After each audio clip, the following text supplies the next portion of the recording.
Hello, I'm John Bachman. The FBI has now launched an investigation into Illinois Congressman Aaron Schock's campaign expense accounts. Federal prosecutors have already subpoenaed records of donations connected to Schock's political campaign.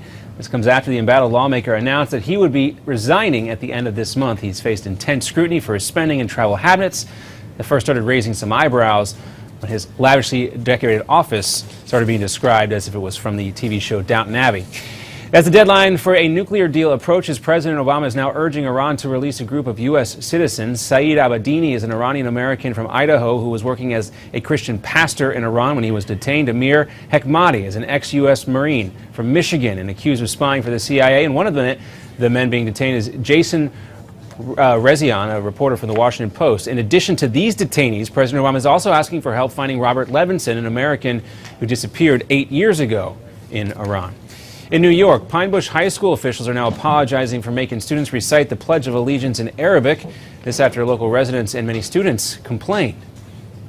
Watching the news and stuff, I know that there's people, sacrificing, their lives, make an ultimate sacrifice just so we can say those words in English, Well, the school says the pledge was read in Arabic as part of a National Foreign Language Week, but the superintendent says they will only be reading it in English from now on or reciting it. Houston, Texas, police there are looking for the driver of a white SUV in connection with a road rage shooting there. Police say a woman was trying to merge on the highway when she honked at the SUV. The driver then pulled out a gun and tried to shoot her in the head.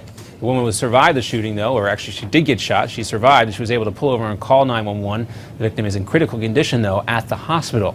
And Cuba may be hosting Major League Baseball, at least an exhibition game sometime next year. MLB Commissioner Rob Manfred tells the Wall Street Journal that he plans to have the game on the communist island in early 2016. But Cuban officials say the two sides haven't hashed out the details yet, and any game would be contingent on improving relations between the U.S. and Cuba. The Ringling Brothers and Barnum Bailey Circus explain why they are removing elephants from their show over the next year.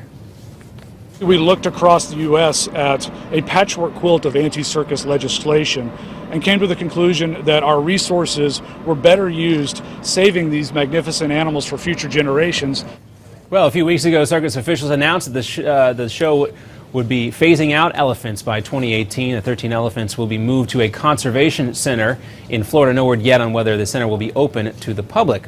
Now, back in Texas, the rodeo clowns are in Houston now, and the rodeo itself usually leads to lots of nasty falls and broken bones. Now, a team of doctors, trainers, and physical therapists are looking after cowboys and cowgirls who dare to ride a bucking bronco. One rider says he's broken 26 bones, but doctors will be there to help. Another update for you in 30 minutes.